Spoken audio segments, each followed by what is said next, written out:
Hello to all. If you would have read today's The Hindu newspaper, then you might have come about this word that is Monetary Policy Committee.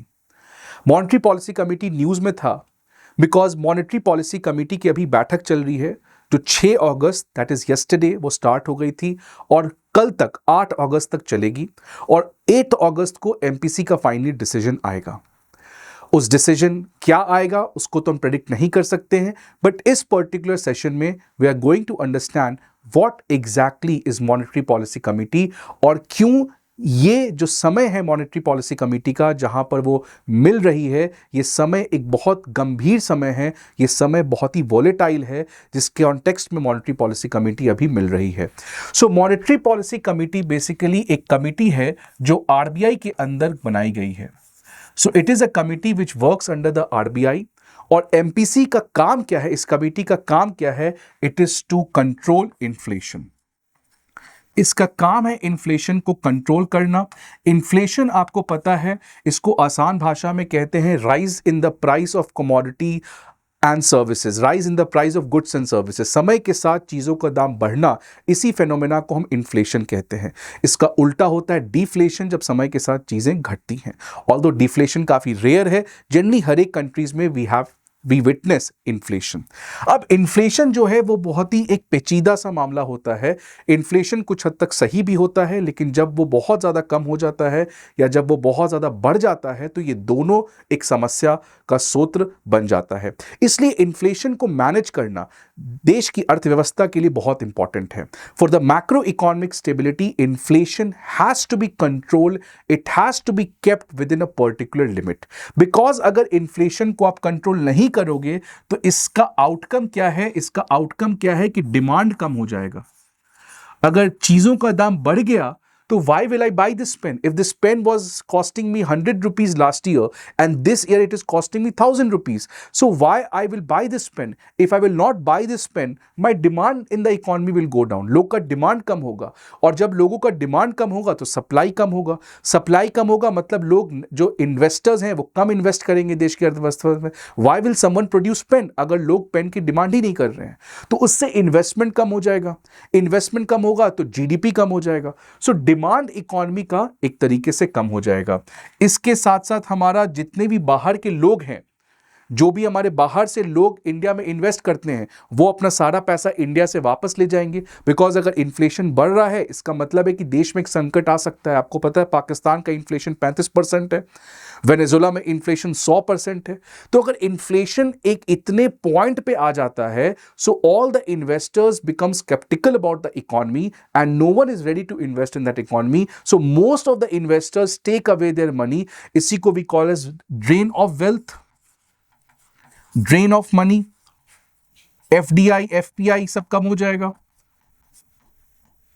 ठीक है, तो जो भी बाहर का पैसा है वो सब अपने निकाल के ले जाएंगे और जब ये पैसा निकल जाएगा तो रूपी के ऊपर प्रेशर आएगा।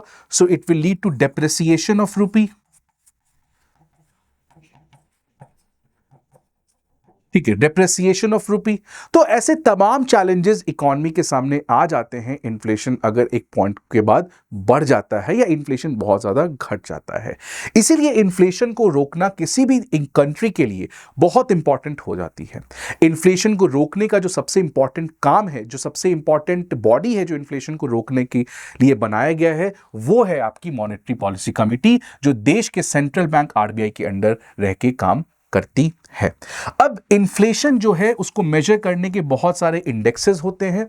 आपने इसको ऑलरेडी आप इसको जानते होंगे। इन्फ्लेशन को हम कैसे एनालाइज करेंगे, कैसे हम समझेंगे चीज़ों का दाम बढ़ रहा है घट रहा है, तो इसके लिए इंडेक्सेस होते हैं बहुत तरीके के।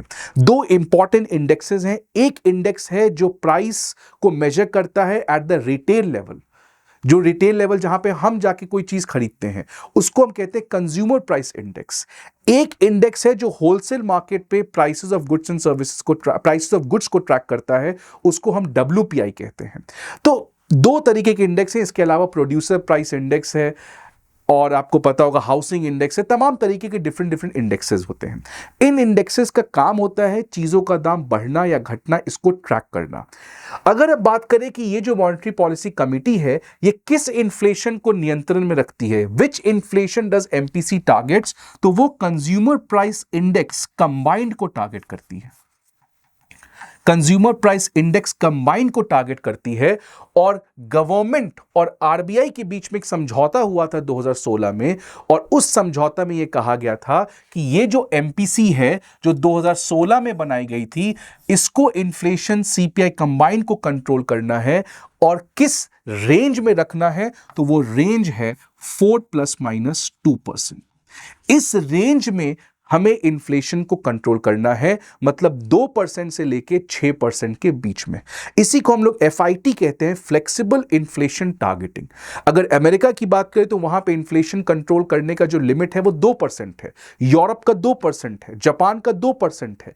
इंडिया में but we don't follow a single target, rather we keep it in a flexible range from 2% to 6%। इस इन्फ्लेशन को रोकना सीपीआई कंबाइंड का यही काम है मॉनेटरी पॉलिसी कमेटी को।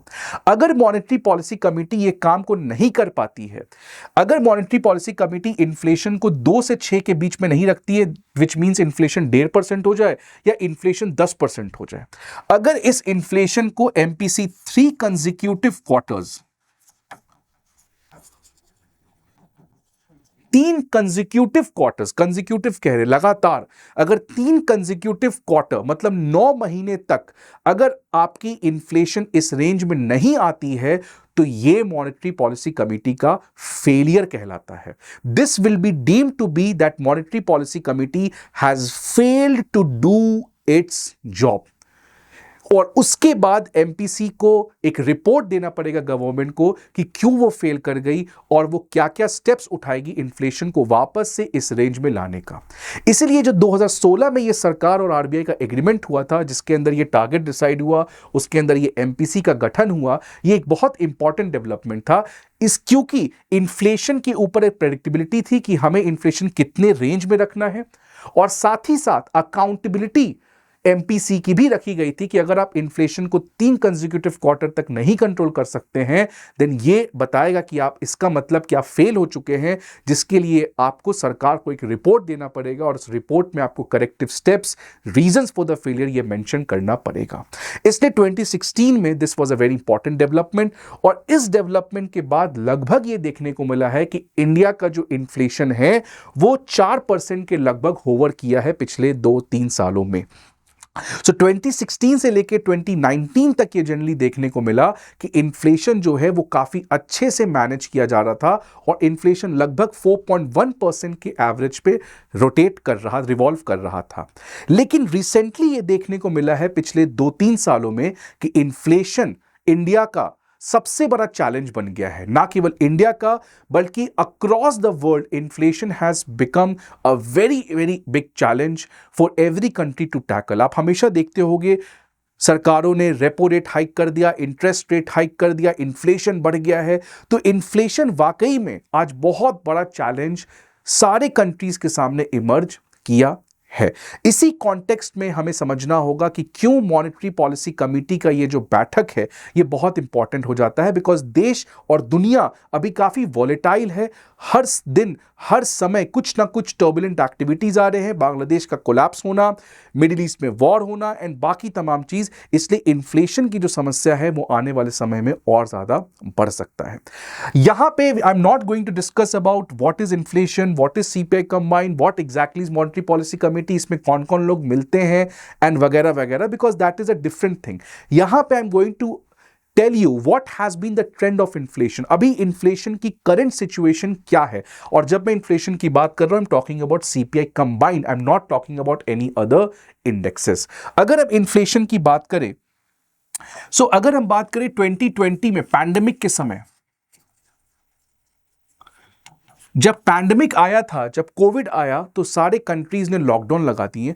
उसके लॉकडाउन्स के लगने की वजह से जो लोगों का डिमांड है वो लगभग खत्म हो गया था।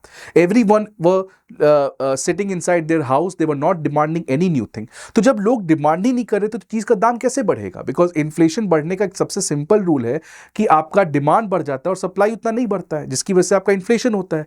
लेकिन जब लोग घर बैठ के मूवी देख रहे हैं तो लोग डिमांड तो कर ही नहीं रहे हैं, तो उसकी वजह से आपका इन्फ्लेशन काफी कंट्रोल में था। धीरे धीरे करके इन्फ्लेशन की समस्या बढ़ने लगी जब लॉकडाउन खत्म होने लगा। अब लोग अपने घर से बाहर निकलने लगे। अब जिसको आईफोन खरीदना था वो नहीं खरीदा। अब जब लॉकडाउन खत्म हुआ तो वो मोबाइल फोन्स खरीदने लगा। जिसको घर खरीदना था वो कोविड के समय घर नहीं खरीदा, जब लॉकडाउन खत्म हुए तो वो घर खरीदने लगा। तो once the lockdown were easing, the countries were opening itself, then the demand started to increase. और जब डिमांड बढ़ा तो इन्फ्लेशन के ऊपर एक प्रेशर बना। सो अगर हम बात करें लगभग 2021 के एंड तक, 2021 एंड तक इन्फ्लेशन अब प्रॉब्लम में आ रहा था, बिकॉज पैंडेमिक खत्म हो चुका था, लॉकडाउन खत्म हो चुका था, लोग बाहर निकल चुके थे और लोग डिमांड कर रहे थे। लेकिन अभी तक इन्फ्लेशन इंडिया में कंट्रोल में था। लेकिन 2022 में अगर हम बात करें, 2022 में, 2022 तक चीजें खराब हो गई थी। 2022 तक चीजें खराब हो गई थी बिकॉज एक तो पहले ही डिमांड बढ़ा हुआ था इकोनॉमी में, बिकॉज लॉकडाउन्स खत्म हो चुके थे और लोग घर से बाहर निकल के अपना जितना भी सेविंग्स हैं, क्योंकि वो खर्च तो किए नहीं उस समय, तो लोग अब खर्च करना स्टार्ट किए, तो डिमांड बढ़ा। वो जो डिमांड था जिसको हम लोग पेंटअप डिमांड भी कहते हैं, पेंटअप डिमांड मतलब बचा हुआ डिमांड, जो लोगों ने लॉकडाउन के समय डिमांड नहीं किया था, अब वो बचा हुआ डिमांड को पूरा कर रहे हैं। इसके साथ एक और चीज हुआ, supply chain disruptions. Supply chain disruptions. और ये जो सप्लाई चेन डिस्ट्रप्शंस हुआ, that was primarily because of the Russia Ukraine war. इस रशिया यूक्रेन वॉर की वजह से अगेन सप्लाई चेन डिस्ट्रप्शंस हो गया। और इसी को प्राइम मिनिस्टर मोदी कहते हैं 3F crisis, food, fuel and fertilizers. तो फूड, फ्यूल एंड फर्टिलाइजर्स में क्राइसिस हो गया, जिसकी वजह से तमाम कंट्रीज में सप्लाई चेन डिस्ट्रप्शन हुआ और रशिया यूक्रेन वॉर की वजह से। तो अगेन इन्फ्लेशन, जहां पे डिमांड बढ़ा हुआ है लेकिन सप्लाई साइड इशू आ गया, बिकॉज जो सप्लाई चेन है वही डिस्टर्ब हो गया। तो अब इन्फ्लेशन पे प्रॉब्लम आना स्टार्ट हो गया। इसके साथ ही साथ अगर हम बात करें, इसके साथ ही साथ और क्या हुआ, एग्रीकल्चर में स्ट्रेस आया। एग्रीकल्चर में स्ट्रेस आया। क्यों स्ट्रेस आया? एक स्ट्रेस तो रशिया यूक्रेन वॉर से आया था, बिकॉज आपको पता होगा इंडिया में जो फर्टिलाइजर है, जो यूरिया यूज करते हैं, ये यूरिया बहुत ज्यादा रशिया से आता है। यूक्रेन से भी हमारे पास बहुत ज्यादा एडिबल ऑयल आता है। तो क्योंकि इस वॉर की वजह से हमारा एग्रीकल्चर में प्रॉब्लम हो गया, और साथ ही साथ एग्रीकल्चर में स्ट्रेस आने का रीजन था एराटिक मॉनसून। मॉनसून बहुत इरेगुलर हुआ, कहीं पे बहुत ज्यादा बारिश हो गई, कहीं पे बहुत कम बारिश हुई, जिसकी वजह से अगेन सप्लाई साइड इशू आया। तो एग्रीकल्चर में आपको काफी ज्यादा प्रॉब्लम आया। और एग्रीकल्चर क्यों इंपॉर्टेंट हो जाता है? बिकॉज अगर आप पढ़ेंगे सीपीआई के बारे में, तो जब हम सीपीआई निकालते हैं तो सीपीआई निकालने में बहुत सारे गुड्स एंड सर्विसेज को लेते हैं। उसमें different different goods and services का डिफरेंट डिफरेंट वेट होता है। कौन सबसे ज्यादा सीपीआई को इन्फ्लुएंस करता है? अगर हम सीपीआई के देखें कौन कौन से उसके कंपोनेंट्स हैं, तो उसमें एक जो सबसे इंपॉर्टेंट कंपोनेंट है वो फूड एंड बेवरेजेस का है। और फूड एंड बेवरेजेस का जो कंपोनेंट है सीपीआई में, वो लगभग 45% है। तो अगर फूड एंड बेवरेजेस में, खासकर फूड में जिसकी जो शेयर बहुत ज्यादा है, अगर इसमें कुछ प्रॉब्लम आता है, बाकी भले हर एक चीज क्यों ना घट जाए, लेकिन अगर फूड एंड बेवरेजेस बढ़ रहा है तो आपकी सीपीआई अपने आप बढ़ जाएगी। सो बिकॉज एग्रीकल्चर में प्रॉब्लम आ रहा था, तो फूड इन्फ्लेशन वो बहुत बढ़ा। सब्जियों का दाम बढ़ा। आपको पता होगा टमाटर का दाम कितना ज्यादा बढ़ गया था। साथ साथ वेजिटेबल्स, जितने भी तमाम वेजिटेबल्स हैं, अनियन, पोटैटो, दाल का दाम, पल्सेस का दाम, ये सारे एग्रीकल्चर कमोडिटीज के दाम बढ़ गए थे। एग्रीकल्चर स्ट्रेस हो गया, एराटिक मॉनसून। तो ये तीन चीजों की वजह से, pent up demand, supply chain disruptions, agriculture stress, इन तीनों की वजह से इन्फ्लेशन जो है वो 6% से भाग गया इंडिया में। सीपीआई इन्फ्लेशन 7%, 6.5%, 7.5% यहां पे पहुंच गया। और लगातार 9 महीने, जनवरी से लेकर सितंबर 2022 तक इन्फ्लेशन 6% के टॉलरेंस लेवल से ज्यादा रहा, जिसकी वजह से एमपीसी अपने इतिहास में 2016 के बाद पहली बार फेल हो गया। और उस समय से लगातार एमपीसी जो है वो किसी तरीके से इन्फ्लेशन को अपने सबसे बेस्ट टारगेट जो कि 4% है उस पे लाने का प्रयास कर रहा है, लेकिन अभी तक हालातें ठीक नहीं हुई हैं। हालांकि इंडिया का जो इन्फ्लेशन कंट्रोल है वो काफी बेटर था as compared to what you can see in other countries. Europe में और अमेरिका जैसे कंट्री में इन्फ्लेशन 10%, 9% वहां पे बढ़ गया था, पाकिस्तान में 35%, श्रीलंका में 40%। तो इस तरीके से इन्फ्लेशन बाकी कंट्रीज में भी बहुत ज्यादा बढ़ गया था। तो इन्फ्लेशन इंडिया में 2022 में एमपीसी पहली बार फेल किया, और इसीलिए एमपीसी जो है, जो इंटरेस्ट रेट को आपको पता होगा, जिसको हम लोग ऑफिशियली रेपो रेट कहते हैं या उसको पॉलिसी रेट कहते हैं, यही पॉलिसी रेट आरबीआई एमपीसी जो है मॉनेटरी पॉलिसी कमेटी ये बताती है। अगर इन्फ्लेशन बहुत ज्यादा बढ़ गया है तो वो लोगों का पैसा लेना मुश्किल कर देगी, supply of the money in the economy को घटा देगी, जिसकी वजह से वो इंटरेस्ट रेट या रेपो रेट को बढ़ा देती है। अगर इन्फ्लेशन नियंत्रण में है तो लोगों के लिए पैसा लेना आसान कर देती है, तो रेपो रेट को वो घटा देगी।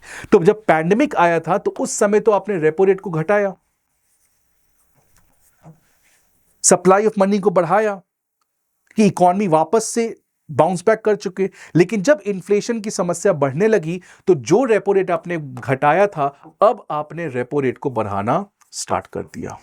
और लगभग मई के महीने से, मई 2022 से लेके लगातार रेपो रेट को बढ़ाना स्टार्ट किया एमपीसी ने, और यह चला लगभग फरवरी 2023 तक। इस पूरे समय लगभग 250 बेसिस पॉइंट इंटरेस्ट रेट को बढ़ाया गया। 250 बेसिस पॉइंट मतलब 2.5%, 100 बेसिस पॉइंट मतलब 1%, so 250 basis point is equal to 2.5%। तो इस समय लगभग रेपो रेट जो इंटरेस्ट रेट है, इंटरेस्ट रेट को आप सिंपल कह सकते हो कि आप बैंक जाके जब पैसा लोगे तो आपको कितना इंटरेस्ट लगेगा, इसको हम आसान वे में कह रहे हैं, although repo rate is a different thing. तो उसको 2.5% बढ़ा दिया गया और 6.5% पे इसको लाया गया, जो कि पहले 4% था। तो 6.5 पैंडेमिक के पहले था, पैंडेमिक के समय हमने घटाना स्टार्ट किया, 6.5 से 4 आ गए, अब वापस से हमने बढ़ाना स्टार्ट किया, 4.5 से 4 से हमने 6.5 पे पहुंच गए। 6.5% फरवरी 2023 से लेके अभी जो अगस्त 2024 है, यही सेम रेट रहा है। इसके बाद से एक स्टेटस को मेंटेन किया गया है, ना ही रेपो रेट बढ़ाया गया है, ना ही रेपो रेट घटाया गया है। इसलिए अभी भी जो हमारा इंटरेस्ट रेट है वो लगभग 6.5% पे क्लोज पे घूम रहा है। तो इस तरीके से 2022 के बाद इन्फ्लेशन में एक चैलेंज देखने को मिला था। अगर हम अभी की बात करें, अभी हमारा इन्फ्लेशन अगर हम बात करें मई के महीने में, तो मई के महीने में हमारा इन्फ्लेशन लगभग 4.8% था, 4.8% था। तो हमारा इन्फ्लेशन लगभग कंट्रोल में आ रहा था। जो इन्फ्लेशन 5%, 5.5% पे था, अब इन्फ्लेशन अपने बेस्ट टारगेट, क्योंकि आरबीआई मॉनेटरी पॉलिसी कमेटी का ये जो सबसे इंपॉर्टेंट ऑब्जेक्टिव है कि इन्फ्लेशन 4+-2 में रखे, लेकिन उसमें भी जो एमपीसी का ये टारगेट है कि इन्फ्लेशन को 4% रखे, वो भी ड्यूरेबल बेसिस पे। ड्यूरेबल बेसिस का मतलब कि ऐसा नहीं कि एक महीना 4% आ गया, अगले महीने 4.5% आ गया, अगले महीना उसके बाद 5% आ गया। 4% ऑन ड्यूरेबल बेसिस मतलब जब RBI MPC is sure that your inflation is going to stay around 4% on a consistent basis, then only MPC will decide to cut the interest rate. Because बहुत लोग डिमांड कर रहे थे कि आप repo rate को कट करें, interest को कट करें। इंटरेस्ट को कट करने से होगा क्या फायदा कि हमारे जैसे लोग, बिजनेसमैन लोग को और जो नॉर्मल लोग हैं उन सबको पैसा लेना सस्ता पड़ेगा, और जब पैसा लेना सस्ता पड़ेगा तो मैं ज्यादा इन्वेस्ट करूंगा, अगर मैं ज्यादा इन्वेस्ट करूंगा तो ग्रोथ, जीडीपी बढ़ेगी। इसलिए इंटरेस्ट रेट को कम करने का प्रेशर एमपीसी पे बहुत समय से बन रहा था। लेकिन एमपीसी जो है वो अभी भी 6.5% को कांस्टेंट रखा है। अगर हम एमपीसी की बात करें तो एमपीसी हर एक 2-2 महीने पे मिलती है। लास्ट टाइम एमपीसी जून के महीने में मिली थी, और जून के महीने पे भी एमपीसी भी प्रेशर था कि जब आपका इन्फ्लेशन 6% के अंदर आ ही चुका है, 5% पे आ ही चुका है, तो आप क्यों नहीं इंटरेस्ट रेट कर रहे हो। बट एमपीसी ने कहा कि जब तक हमारा इन्फ्लेशन 4% पे ड्यूरेबल बेसिस पे ना आएगा तब तक हम लोग नहीं कट करेंगे। इसलिए जून के महीने में भी एमपीसी ने 6.5% के ऊपर स्टेटस को मेंटेन किया। हालांकि एमपीसी में 6 लोग हैं, 4 लोग एग्री किए थे, उसमें आरबीआई गवर्नर भी आते हैं, लेकिन जो 2 लोग थे वो डिसेंट में थे। उनका कहना था 25 बेसिस पॉइंट से हमें इंटरेस्ट रेट को कट करना चाहिए, बिकॉज इंटरेस्ट रेट कट करने से हम ग्रोथ को बढ़ा सकते हैं। क्योंकि यही डिलेमा है, अगर आप इसको डेप्थ में पढ़ोगे तो this the dilemma of MPC. On one hand RBI has to, MPC has to control inflation and second it has to ensure growth. ये दोनों कभी कभार डिफरेंट डाइवर्जेंस ले लेते हैं, बिकॉज अगर आप इंटरेस्ट रेट बहुत बढ़ा दोगे तो आपकी इन्फ्लेशन नियंत्रण में आ जाएगी, लेकिन अगर इसको आप समय के हिसाब से कट डाउन नहीं करोगे तो आपकी ग्रोथ इंपैक्ट हो जाएगी। आज आप देख रहे हो यूरोप में, अमेरिका में रिसेशन की संभावनाएं काफी बढ़ गई है। वो इसीलिए है बिकॉज वहां पे भी इन्फ्लेशन बहुत बढ़ गया था, इंटरेस्ट रेट को बढ़ाया गया, उस इंटरेस्ट रेट को बढ़ाने से बिजनेसमैन लोग को पैसा लेना बहुत मुश्किल पड़ा, इस चक्कर में बहुत सारे बिजनेसेस कोलैप्स हो गए, इसलिए आज वहां की जीडीपी के ऊपर काफी बड़ा इंपैक्ट देखने को मिल रहा है। इसीलिए आरबीआई जो मॉनेटरी पॉलिसी कमेटी है 2022 के बाद से इन्फ्लेशन को झेलने में काफी ज्यादा स्ट्रगल कर रही है। इसमें जो सबसे इंपॉर्टेंट रीजन है वो अभी है एग्रीकल्चर स्ट्रेस। एग्रीकल्चर स्ट्रेस क्यों? क्योंकि आज ही के आप हिंदू एडिटोरियल में देखोगे कि सबसे बड़ा जो प्रॉब्लम है इन्फ्लेशन में, इन्फ्लेशन बहुत सारे, मैंने बात किया कि सीपीआई जो निकालते हैं उसमें बहुत सारे कंपोनेंट्स हैं, उसमें जो सबसे प्रमुख कंपोनेंट है वो फूड एंड बेवरेजेस है जिसकी शेयर 45% है, और बाकी हाउसिंग है, एजुकेशन है, हॉस्पिटल है, सर्विसेज है, बहुत सारे और चीज़ें, फुटवेयर है, गारमेंट्स है, टेक्सटाइल है, बट जो सबसे बड़ा शेयर है 45%। तो अगर आपका फूड एंड बेवरेजेस में कुछ प्रॉब्लम आ रहा है तो सीपीआई बढ़ेगा ही बढ़ेगा। और क्योंकि यही प्रॉब्लम आ रहा है कि सबसे बड़ा इन्फ्लेशन का जो जड़ है फूड, इसी को हम लोग कहते हैं फूड लेड इन्फ्लेशन। बिकॉज आज के आप हिंदू एडिटोरियल में देखोगे तो जो वेजिटेबल के प्राइसेस हैं वो अपने 11 मंथ के सबसे हाईएस्ट पीक पे पहुंच चुके हैं। अगर आप टमाटर की दाम देखो तो लगभग 65 रुपए किलो में मिल रहा है, जो कि एक जमाने में 40 रुपए पर किलो मिलता था। Similarly onion, pulses, all the vegetables, उन सारे चीज़ों में दाम बढ़ा हुआ है। और एग्रीकल्चर में बहुत ज़्यादा प्रॉब्लम देखने को मिल रहा है एराटिक मॉनसून की वजह से, साथ ही साथ supply chain disruptions because of fertilizers and other things. तो एग्रीकल्चर में जो है सीजनल फ्लक्चुएशंस भी हैं। सो क्योंकि फूड में जो खाने की चीजें हैं उसमें बहुत ज्यादा महंगाई देखने को मिल रही है, इसीलिए आरबीआई मॉनेटरी पॉलिसी कमेटी अभी भी काफी ज्यादा जूझ रही है इन्फ्लेशन को रोकने में। अगर आप मई महीने की बात करें तो इन्फ्लेशन 4.8% था।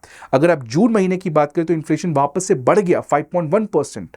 अब जुलाई का इन्फ्लेशन डेटा भी आने वाला है, जुलाई में भी इन्फ्लेशन लगभग 5 से 5.5% के बीच में आ सकता है। इसीलिए मॉनेटरी पॉलिसी कमेटी का जो आउटकम कल आएगा, संभवतः यह कहा गया है, गोल्डमैन सैक्स की अगर रिपोर्ट की बात करें तो उनका भी यही कहना है कि मॉनेटरी पॉलिसी कमेटी जो है वो रेट कट नहीं करेगी। क्यों नहीं करेगी? बिकॉज अभी भी इन्फ्लेशन जो है वो एक बहुत बड़ा समस्या है, खासकर जो फूड लेड इन्फ्लेशन है।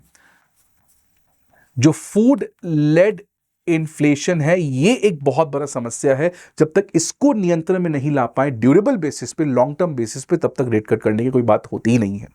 इसके अलावा जिस तरीके से आप इस साल के इकोनॉमिक सर्वे में भी देखोगे, इकोनॉमिक सर्वे में भी ये कहा गया है कि ये तो है ही, फूड लेड इन्फ्लेशन एक आने वाले समय में प्रॉब्लम हो सकता है, लेकिन जो जियोपॉलिटिकल इवेंट्स हैं वो और कई गुना ज्यादा प्रॉब्लम क्रिएट कर सकता है। आप देख लो, बगल में ही अभी बांग्लादेश का कोलैप्स हुआ, लेकिन उसके साथ साथ जिस तरीके से इजराइल और ईरान की दुश्मनी हर दिन बढ़ रही है, और अगर किसी भी तरीके का वॉर मिडिल ईस्ट में आता है, जब इजराइल और ईरान के बीच में किसी तरीके का डायरेक्ट वॉर हो जाए, तो you can not imagine what will happen. Because अगर आपको पता होगा इंडिया में 1991 में फाइनेंशियल क्राइसिस आया था, उसका भी एक बहुत बड़ा जड़ था crisis in the middle east. Because हमारा लगभग 85 to 90% जो एनर्जी डिपेंडेंस है वो बाहर से आता है, और अगर किसी भी तरीके का मिडिल ईस्ट में प्रॉब्लम आता है तो ऑयल प्राइसेस, नेचुरल गैस के प्राइसेस, वो सब स्पाइक अप होंगे, और उसकी वजह से इंडिया का करंट अकाउंट डेफिसिट, इंडिया का सप्लाई वो बहुत ज्यादा महंगा, और करंट अकाउंट डेफिसिट बहुत ज्यादा बढ़ जाएगा, जिसके ऊपर हमारा फॉरेक्स पे दिक्कत आएगा। इसीलिए ये सारे जियोपॉलिटिकल जो इवेंट्स हैं, पहले तो रशिया यूक्रेन वॉर था, अब एक मिडिल ईस्ट में वॉर आ गया है, और इसके अलावा जो फूड लेड इन्फ्लेशन है वो भी एक समस्या आ गया है। इसीलिए इन्फ्लेशन को रोकना अभी भी काफी ज्यादा एक प्रॉब्लमेटिक लग रहा है। बहुत सारे कंट्रीज अभी भी इसके लिए स्ट्रगल कर रहे हैं। इंडिया हालांकि इन्फ्लेशन को 6% पे कंट्रोल में ले आया है, बट अभी भी 4% पे इन्फ्लेशन को लाना on a durable basis, it still remains to be a big challenge for the monetary policy committee. Till then, we have to wait and watch what MPC finally decides on 8th August. We'll come back to you with the minutes of meeting of the RBI Monetary Policy Committee. I hope you like this video. Subscribe to our channel and see you again in another next video. Thank you.